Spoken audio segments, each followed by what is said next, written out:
Di mata kuliah STEM kita sudah bisa melihat mereka yang sudah bisa menghasilkan ada tuh ya baling-baling yang sifatnya solar cell.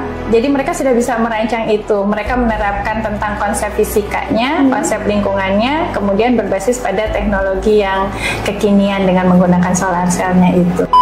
Dulu di tahun 2017 itu kita pernah mendapatkan hibah PKM juga tuh, hibah PKM tentang bagaimana memberdayakan masyarakat desa gitu ya, semacam desa binaan itu di bawah pembimbingannya Pak Oco.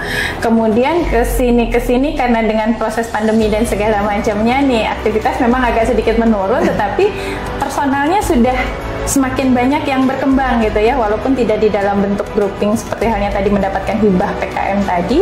Nah ini juga mahasiswa ada yang sifatnya personal. Pembelajaran IPA itu bukan sesuatu yang jauh dari diri kita, bukan. Tapi pembelajaran kita adalah kita berbicara pada apa yang ada di dalam diri kita dan lingkungan gitu. Kita mengkaji apa yang ada di dalam diri kita dan lingkungan sehingga menjadi sebuah sesuatu yang memberikan makna yang besar, dan akhirnya kita juga tadi kesadaran bagaimana berkehidupan itu juga harus bisa tumbuh dari situ, bukan cuma sekedar belajar, lulus mata kuliah, selesai, tetapi harus bisa diimplementasikan di dalam kehidupan sehari-hari.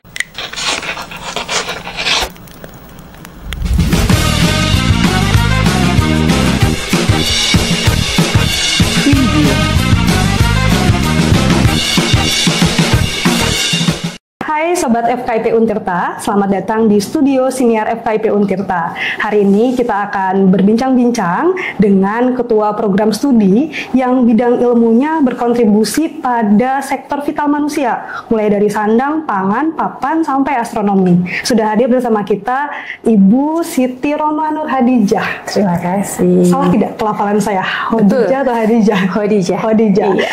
Bu Ade tapi ya disapanya. Betul. Baik, nama Bu panggilannya Bu Ade. Gitu. Ibu, terima kasih sudah datang di studio Siniar FKIP Untirta. Apa kabar hari ini? Alhamdulillah luar biasa hari ini. Terima kasih untuk undangannya. Iya, terima kasih kembali dengan senang hati. Ibu, kita akan berbincang-bincang berkaitan dengan program studi pendidikan ilmu pengetahuan alam. Calon mahasiswa pasti penasaran sebetulnya. Tapi sebelum kita masuk tentang program studinya, kita boleh dong cerita sejarahnya. Kalau sejarahnya kapan program studi ini mulai berdiri? Kapan program studi ini mulai berdiri dan beroperasi gitu ya. Baik, kalau misalkan kita ingat kembali sejarah pendidikan IPA berdiri, pendidikan IPA itu berdiri di tahun 2014 bersama 11 prodi yang lain yang ada di FKIP Untirta. Kalau kita lihat selain pendidikan IPA di 11 prodi itu juga ada program studi fisika, kimia gitu ya. Kemudian ada PKH, BK dan lain-lainnya yang termasuk 11 prodi yang mandat tadi.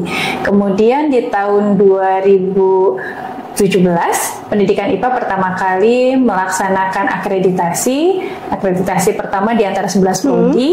Kita dapat nilai C saat itu dengan akreditasi BAN PT, baru pertama kali belajar dan kita bisa mendapatkan akreditasi C tadi. Kemudian di tahun 2020 kita melakukan reakreditasi dan kita juga mendapatkan peningkatan nilai. Saat itu kita mendapatkan nilai B dari BAN PT. Nah, mudah-mudahan nih kita juga mohon doanya nih tahun ini kita sedang melakukan reakreditasi lagi untuk Lamdiknya. Mudah-mudahan kita bisa dapat predikat unggul. Amin. Harapannya seperti itu. Baik Ibu. Sebetulnya Bu, di jurusan IPA yang kita tahu ilmu pengetahuan alam ini mendekat dengan semesta, dengan alam. Tapi apa sih betul yang dipelajari Bu?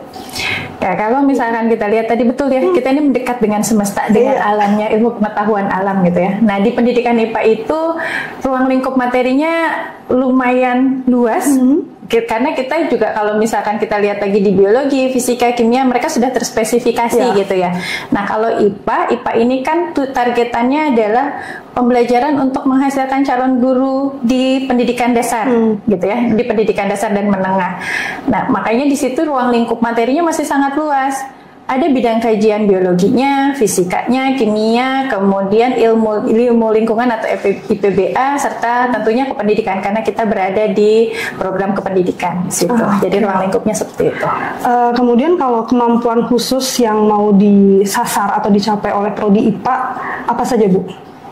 Kalau misalkan kita lihat lagi tadi ya, ada target tentunya pada saat kita membuat satu program. Targetnya yang pertama adalah kita menghasilkan calon guru yang mempunyai kemampuan mumpuni tentang keipaannya. Kemudian yang kedua, kita juga ingin menghasilkan calon asisten peneliti. Calon asisten peneliti. Karena di dalam proses perkuliahan yang kita berikan juga di situ memberikan keleluasaan bagi mahasiswa untuk mengembangkan kemampuan menelitinya.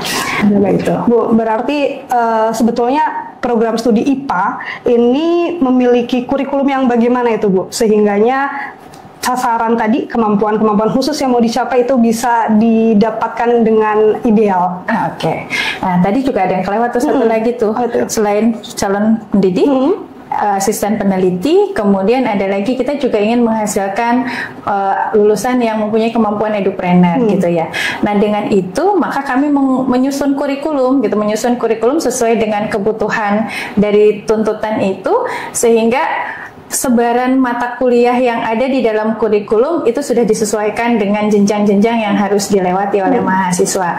Nah, ciri khas di kami di pendidikan IPA, selain tadi rumpunnya yang begitu banyak, kami mencoba juga membawa mereka ke dalam satu pola yang akan kita angkat di dalam pembelajaran. Kita membawa yang namanya kata ethnoscience gitu ya, menjadi keunggulan kami gitu, karena pembelajaran IPA itu tidak pernah lepas dari apa yang terjadi di alam. Kemudian pembelajaran IPA juga tidak akan pernah lepas dari kemajuan teknologi. Betul. Sehingga kami mencoba menggabungkan yang namanya ethnoscience dan STEM ke dalam ethnostem gitu. Bu, boleh cerita lebih lanjut tentang ethnostem, karena ini sebetulnya sudah dilakukan sejak lama. Tapi pemunculan kata ethnostem eksplisitnya itu kan baru dilakukan baru-baru ini. Betul. Nah, yang sudah dilakukan berkaitan dengan ethnostem itu boleh Bu diceritakan satu semacam pengalaman belajar yang memanfaatkan ethnostem tersebut, Ibu? Oke, baik. Ethnostem ini betul tadi ya, kita sudah melakukannya lama gitu, tetapi mungkin belum menjadi satu kata yang bisa kita bawa gitu ya. Nah, akhirnya kami mencoba membawa itu sekarang menjadi sebuah rujukan di dalam fisik keilmuan kami, dan di dalam perkuliahannya atau di dalam pelaksanaan Tridharma kami sudah melakukan itu. Apa gitu saja, Bu? Nah, misalkan di dalam mata kuliah kita, di mata kuliah kita mau mata kuliah itu bentuknya apa namanya, jenisnya seperti apa, tetapi kami membawa sumber belajarnya berasal dari lingkungan yang terkait dengan budaya yang ada di Provinsi Banten, sehingga mahasiswa pada saat membelajarkan atau mengkaji sebuah keilmuan, mereka juga tidak lepas dari akar budayanya. Misal pada saat kita bicara tentang kimia pangan, nah kimia pangan salah satunya kita bicara tentang bahan yang ada di lingkungan di daerah Banten, misalkan di daerah Baduy, seperti kita bicara tadi sebelum masuk ke sini nih ya, kita ngomongin kecombrang gitu ya. Kita ngomongin kecombrang, tadi kalau Bu Ade bilang kecombrang yang dipakai sebagai bahan untuk masakan atau bahan untuk mandi, membersihkan tubuh. Nah, itu juga kami dikaji di bawah. Kenapa dia bisa menjadi bahan makanan? Kenapa dia bisa dijadikan bahan pembersih tubuh? Ada zat apa yang ada di dalamnya? Itu salah satunya kami bawa ke sana. Kemudian, misalkan seperti halnya juga kita bisa melihat kalau di fisika itu kita bawa misalkan tentang sistem pengairan yang ada di Banten. Kita kan punya ciri khas pengairan sendiri, sehingga Universitas Sultan Ageng Tirtayasa juga sebetulnya salah satu dasar pemberian namanya adalah dari peninggalan-peninggalan yang ada di dalam sejarah itu tadi. Nah, kita bisa bawa itu tuh. Kenapa sih sistem perairan di Banten dilakukan seperti yang dilakukan tersendiri seperti itu. Nah, itu juga kita bawa. Ada apa, bagaimana air mengalir, bagaimana air bisa tekanan seperti apa yang dihasilkan dari sistem itu, dan segala macamnya. Itu dibawa di dalam bahan pembelajaran di dalam perkuliahan seperti itu. Ya, karena kita mendekat pada alam, mendekat pada budaya juga, Baduy yang menjadi ciri khas kita. Kita juga punya kesepuhan Cisungsang di sana, iya, yang di daerah perbatasan antara Banten Selatan dengan Sukabumi ya, di sana. Baik, Bu, berkaitan dengan yang tadi ya, Bu ya, masih berkaitan dengan budaya Baduy sih, masih Baduy. Ini kan mendekat pada isu, karena isu lingkungan masih menjadi isu yang selalu dibahas. Bagaimana, Bu, apa arah penelitian atau arah pengabdian yang kemudian berkontribusi pada pemecahan isu lingkungan tersebut, Bu? Oke. Kalau misalkan kita lihat Banten ini kaya ya, Banten ini kaya sekali. Kalau kita amati Banten itu bukan cuma memiliki atau bukan cuma hanya memiliki yang namanya sumber daya alam yang melimpah gitu ya, tetapi juga kita juga punya satu hal yang perlu kita perhatikan. Apa tuh? Nah, salah satunya adalah bencana. Banten ini adalah daerah yang cukup kaya dengan potensi bencana gitu ya. Sumber kekayaan kita ya bagi manusia yang berpikir salah satunya adalah bencana gitu kan ya. Nah, karena kayaknya Banten dengan salah satunya adalah bencana, bukan cuma sumber daya alam, maka proses penelitian yang ada di pendidikan IPA juga ke arah sana juga. Jadi bukan cuma sekedar mengangkat sumber daya alamnya, bukan cuma mengangkat dengan proses pendidikan yang terjadi hari ini di Banten seperti apa gitu ya.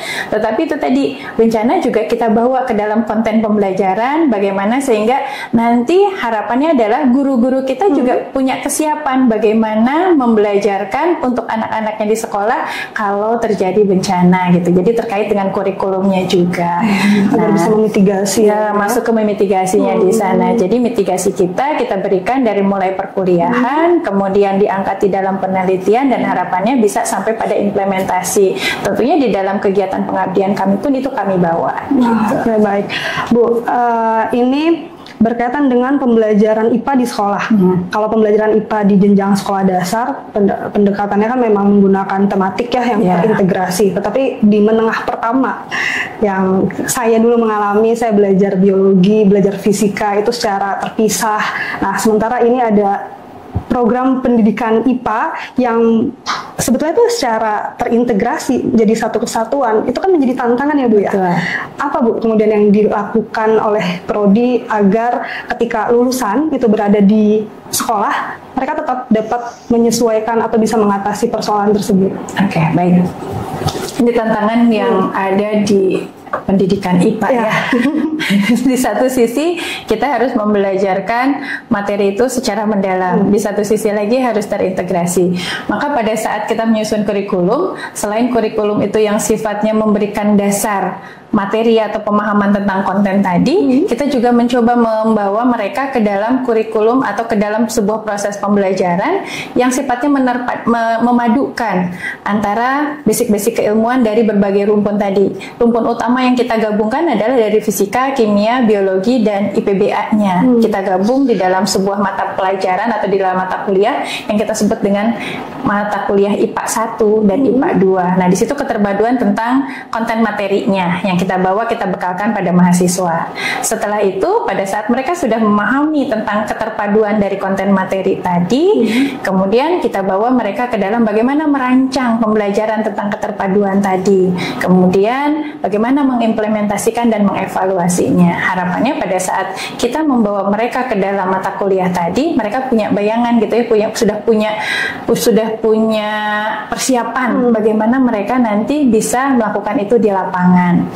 Nah, sekarang dengan adanya Etnostem ini, di kami juga ditambahkan lagi dengan perkuliahan yang STEM-nya, kemudian dengan pembelajaran STEM-nya, sehingga tadi yang bukan cuma konten keilmuan yang kita berikan pada mereka, tapi bagaimana mereka juga menggabungkan gitu ya, berbantu dengan teknologi yang ada hari ini. Gitu. Ibu itu kan sudah dirancang dalam kurikulum, kemudian proses pembelajaran juga sudah dilakukan oleh mahasiswa.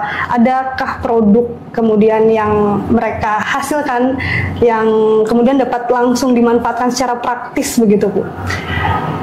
Kalau sampai hari ini kayaknya masih berproses ya kalau kita lihat. Tetapi kemarin di mata kuliah STEM kita sudah bisa melihat mereka yang sudah bisa menghasilkan ada tuh ya baling-baling yang sifatnya solar cell. Jadi mereka sudah bisa merancang itu. Mereka menerapkan tentang konsep fisikanya, konsep lingkungannya, kemudian berbasis pada teknologi yang kekinian dengan menggunakan solar cell-nya itu. Sayang saya nggak bawa contohnya ya. Kalau nanti bisa ditambahkan oleh Mas Didi ya. Baik. Untuk program studi IPA, meskipun tadi di tahun 2020 belum beroleh mutu yang unggul gitu ya, tapi punya jurnal yang sekarang sudah terindeks Scopus. Alhamdulillah. Ini boleh diceritakan Bu? Oke, jurnal ini sebetulnya diprakarsai oleh Pak Suroso dan teman-teman di awal pendidikan IPA berdiri gitu ya, di awal pendidikan IPA berdiri. alhamdulillah teman-teman masih konsisten untuk mengembangkan jurnal tadi, sehingga jurnal pendidikan IPA ini sudah terindeks Sinta 2 dan sekarang sudah terindeks pada Scopus, walaupun masih di Q4. Dan saya bangga sekali dengan jurnal ini karena di pendidikan di FKIP atau di Untirta ini adalah jurnal yang pertama kali untuk mendapatkan ranking Sinta 2 gitu ya. Jadi ini kebanggaan tersendiri bagi kami di pendidikan IPA gitu. Baik, artinya ini kan wadah untuk diseminasi penelitian-penelitian yang sudah dilakukan baik oleh dosen internal maupun apakah mitra seperti guru pernah juga Ibu? Mitra seperti guru masuk di sini, kemudian ini juga kami sudah bermitra dengan luar negeri juga. Jadi di sini kalau diamati mungkin boleh nanti dilihat siapa saja yang menjadi penulisnya ya. Penulisnya di sini ini sudah masuk ke 5 benua. Jadi sudah ada yang dari Asianya, dari Afrikanya, yang dari Eropanya, kemudian yang dari Australia gitu ya. Ini sudah ada di sini. Dilihat. Jadi pionir nih. Menjadi pionir nih. Dan ini sebetulnya atas kesungguhan juga dari staff editornya. Di sini staff editornya ada Pak Jaki gitu ya, yang terus ngedrill ya, kalau saya bilang mengembangkan dari jurnal ini. Gitu. Baik, ini artinya fasilitas untuk mahasiswa beroleh keilmuan yang artinya sangat-sangat luar biasa begitu ya Bu ya, terfasilitasi. Boleh tahu lebih lanjut yang bisa dilakukan oleh mahasiswa berkaitan dengan pengembangan dirinya Bu?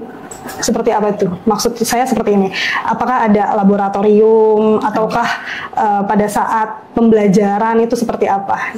Oke, di dalam pengembangan diri mahasiswa tentu kita mencoba memberikan wadah sebanyak-banyaknya gitu ya, bukan cuma sekedar perkuliahan yang kita berikan, tetapi mereka juga diberikan kesempatan untuk mengembangkan diri di dalam laboratorium. Salah satunya mereka menjadi asisten laboratorium gitu ya, di saat asisten praktikum, di asisten praktikum pada saat perkuliahan praktikum berjalan. Kemudian selain itu juga, selain menjadi asisten praktikum, tentunya himpunan mahasiswa juga memberikan ruang bagi mereka untuk berkarya. Dan alhamdulillah anak-anak IPA ini juga kalau kita lihat ada beberapa di antara mereka yang sudah sampai pada pencapaian tingkat nasional, tingkat internasional untuk karya-karya mereka gitu ya. Dulu di tahun 2017 itu kita pernah mendapatkan hibah PKM juga tuh, hibah PKM tentang bagaimana memberdayakan masyarakat desa gitu ya, semacam desa binaan itu di bawah pembimbingannya Pak Oco. Kemudian kesini karena dengan proses pandemi dan segala macamnya nih, aktivitas memang agak sedikit menurun, tetapi personalnya sudah semakin banyak yang berkembang gitu ya, walaupun tidak di dalam bentuk grouping seperti halnya tadi mendapatkan hibah PKM tadi. Nah ini juga mahasiswa ada yang sifatnya personal. Kalau mau ngambil contoh ya dari prestasi mahasiswa yang sudah kita dapat nih sampai hari ini ada beberapa mahasiswa yang membanggakan saya dengan kinerja mereka di luar kampus. Salah satunya ada mahasiswa kami yang namanya Didi Maulana, juara 2 Lomba Poster Saintek Forkom X Indonesia di Lombok pada tahun 2022. Kemudian di tahun 2023 juga Didi menjuarai juara 3 poster nasional di Humas Polri. Wow, membanggakan kan? Sangat membanggakan dan mengisi ruang IKU 2. Nah, ruang IKU 2 juga jadi data dukung untuk akreditasi standar. Pokoknya yang namanya akreditasi pas lah. Kemudian kita juga punya nih salah satu lagi nih yang masih baru nih, masih anget gitu ya. Ini ada Rani Nur Hasana. Dia menjadi best speaker dalam ajang NSLSM di Universitas Negeri Semarang tahun 2024 yang sebelumnya pernah menjadi duta Smart and Green University di tahun 2022. Alhamdulillah nih pendidikan IPA ini anak-anaknya potensinya banyak gitu yang bisa dikembangkan gitu. Betul, sangat potensial. Betul. Jadi itu mungkin yang bisa saya contohkan untuk prestasi mahasiswa. Oke, baik Bu. Kalau yang tadi Bu, pada saat pandemi, ada cenderamata dong Bu dari pandemi, cenderamata hasil penelitian kah atau seperti pengabdian? Oke, cenderamata dari pengabdian, dari penelitian selama masa pandemi ini ada nih teman-teman mendapatkan hibah penelitian untuk pengembangan website pengembangan website pendidikan konservasi cagar alam rawa danau sebagai sumber belajar di masa pandemi COVID-19. Bu, ingin tahu nih bagaimana pelibatan mahasiswanya?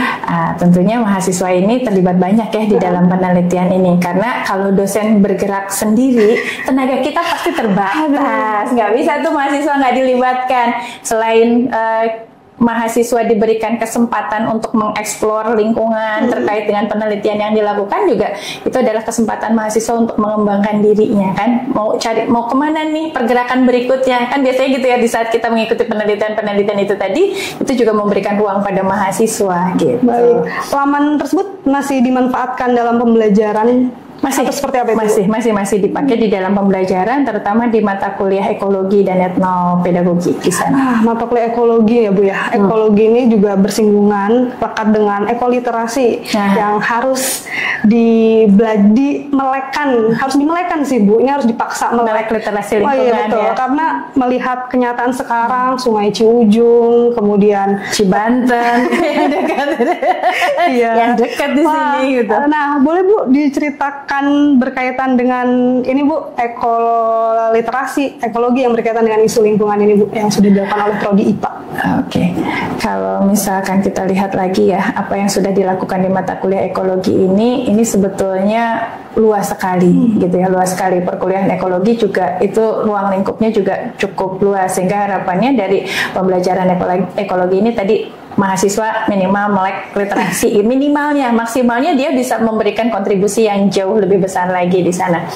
Nah, untuk literasinya kan kalau misalkan kita lihat lagi di dalam kurikulum itu kita bukan cuma mengembangkan yang namanya pengetahuan ya, tetapi sikap dan keterampilannya juga harus kita kembangkan, sehingga pada saat perkuliahan ekologi yang kita kembangkan juga bukan cuma sekedar pengetahuan dia tentang Sungai Ciujung itu ada di mana gitu kan ya, Sungai Cibanten itu seperti apa, tetapi kita juga melihat lagi tuh bagaimana vegetasi yang ada di sana, bagaimana kondisi lingkungan yang ada di sana, bagaimana kehidupan yang ada di sana di situ. Tetapi memang mungkin ini juga kita berbatas dengan waktu, yang akhirnya pada saat perkuliahan itu selesai, bagi mereka yang masih tertarik dengan ekologi ini, dengan pengembangan literasi ekologi ini, kita bisa lanjutkan pada mata kuliah pilihan. Misalkan kalau yang kemarin itu ada mata kuliah etnopedagogi, ada mata kuliah salah satunya di etnopedagogi ya, bagaimana cara membelajarkan lingkungan di dalam proses pembelajarannya seperti apa di dalam perkuliahan, sehingga itu nanti bisa dijadikan bekal pada saat mereka pergi ke lapangan gitu, untuk menjadi masyarakat gitu ya, bagaimana bisa menjaga lingkungan supaya tetap sesuai dengan kaidahnya gitu, bukan hanya sekedar asri tapi sesuai kaidahnya, sesuai dengan fungsinya di situ.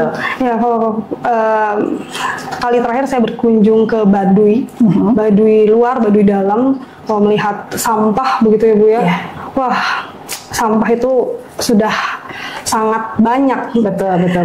Jadi suasana yang tadi ingin asri jadi terkotori sebab sampah tersebut. Nah, ini kan satu di antara ekoliterasi yang harus ditumbuh kembangkan oleh pendidik, calon pendidik IPA kepada peserta didik pun sekitar begitu ya Bu ya.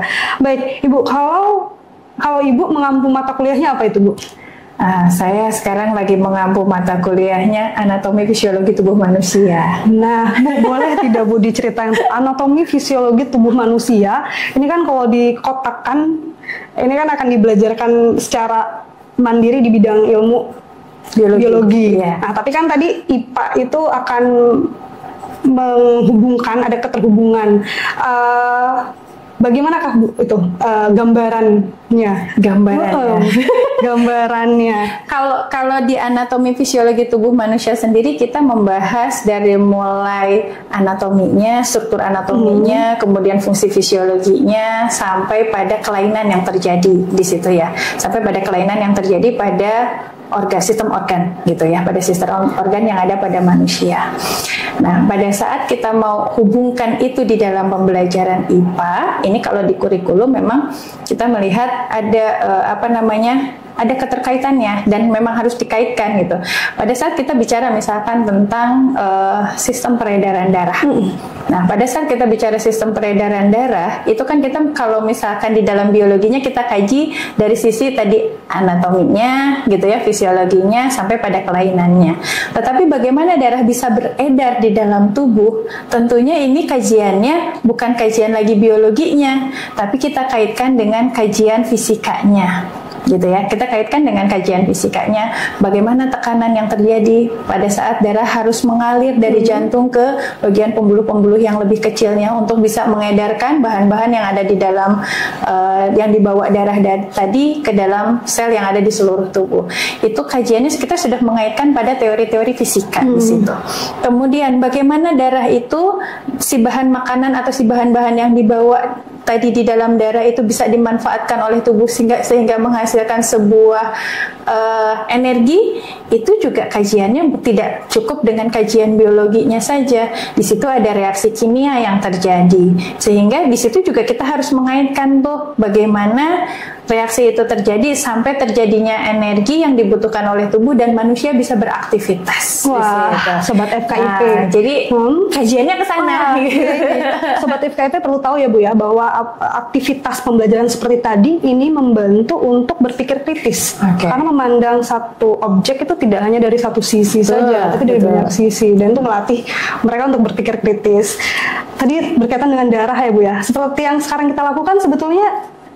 Ini kan kita mengeluarkan bunyi bahasa, ada bunyi yang diproduksi dari alat ucap, sumbernya adalah udara yang sumber udara yang dari paru-paru begitu ya Bu ya, kemudian melewati daerah artikulator dan itu juga dibahas di anatomi, daerah artikulasinya. Kemudian sampai kepada telinga kita, itu kan bukan lagi bahasan tentang biologi saja, itu udah nyampe ke fisika, sampai ke fisika. Nah, sebetulnya pembelajaran IPA itu bukan idealnya ya. Sebetulnya seperti itu ya Bu ya, cara membelajarkannya. Sehingga kita bisa memaknai bahwa pembelajaran IPA itu bukan sesuatu yang jauh dari diri kita, bukan. Tapi pembelajaran kita adalah kita berbicara pada apa yang ada di dalam diri kita dan lingkungan gitu. Kita mengkaji apa yang ada di dalam diri kita dan lingkungan sehingga menjadi sebuah sesuatu yang memberikan makna yang besar, dan akhirnya kita juga tadi kesadaran bagaimana berkehidupan itu juga harus bisa tumbuh dari situ, bukan cuma sekedar belajar, lulus mata kuliah, selesai, tetapi harus bisa diimplementasikan di dalam kehidupan sehari-hari. Jadi harus sampai pada pemaknaan yang mendalam. Betul. Atau ada istilahnya inkuisitif begitu. Baik Ibu, boleh diberikan kepada calon mahasiswa yang sebetulnya berpassion pada sains atau IPA, tapi masih ragu-ragu untuk memutuskan masuk ke jurusan IPA karena yang dimilikinya, maksudnya seperti ini, saya hanya mahir di biologi saja, atau saya merasa mahir di fisika atau kimia. Boleh Ibu, ada yang mau disampaikan kepada calon mahasiswa yang masih gamang? Baik. Bagi calon mahasiswa yang masih galau, ditunggu bergabung di pendidikan IPA, biar tahu lebih dalam bagaimana pendidikan IPA dengan cara mengalaminya secara langsung. Dan jangan lupa, biar nggak galau lagi, boleh dilihat di website berikut ini. Nah Bu, tapi itu bukan closing ya Bu ya? Saya hanya mengajak yuk masuk gitu. Yuk bergabung, yuk join dengan pendidikan IPA gitu. Ada sesuatu yang kemudian menjadi kekhasan, kekhususan, atau pendidikan IPA Untirta yang belum dibagikan dari cerita kita tadi? Apa itu Bu? Adakah yang belum dibagikan? Apa ya yang belum dibagikan? Tentunya kalau misalkan tadi dengan etnostem tadi harapannya semua sudah terbayang gitu ya. Tetapi tentu kita juga tidak bergerak pada satu titik saja. Kita menginginkan perjalanan ini terus berkelanjutan dan kita juga bisa mewadahi dari perkembangan zaman hari ini gitu, karena kan kalau misalkan kita tidak mengikuti perkembangan juga tertinggal, kita tertinggal dong gitu. Jadi mudah-mudahan kita sama-sama bisa membangun pendidikan IPA, FKIP untuk jauh lebih baik lagi gitu. Baik, amin. Baik Ibu, ini sudah semua tampaknya kita bahas ya Bu ya. Mau ditambah? Mau ditambah, tetap semangat aja. Tetap Tersemangat saja. Baik Sobat FKIP Untirta, banyak sekali pelajaran kealaman yang kita peroleh dari bincang-bincang kita pagi hari ini. Semoga ada hal yang bisa diambil untuk kemudian diterapkan agar nantinya alam yang kita inginkan asri, sejuk, indah itu akan terwujud. Amin. Terima kasih banyak Bu Ade. Sami-sami Bu Ade, kita sama-sama Ade. Sudah berbagi cerita tentang IPA yang menarik, karena selama ini barangkali taunya adalah di kotak-kotakan, tapi kalau kita melihat sejarah, wah ini jadi panjang lagi nih. Panjang lagi. Sebelum abad 19 memang bidang ilmu sains atau IPA itu memang belum dikhususkan, masih gitu ya. Baik Sobat FKIP Untirta, demikian siniar kita pagi hari ini. Sampai jumpa di siniar selanjutnya. Terima kasih banyak Bu Ade. Terima kasih Bu Ade.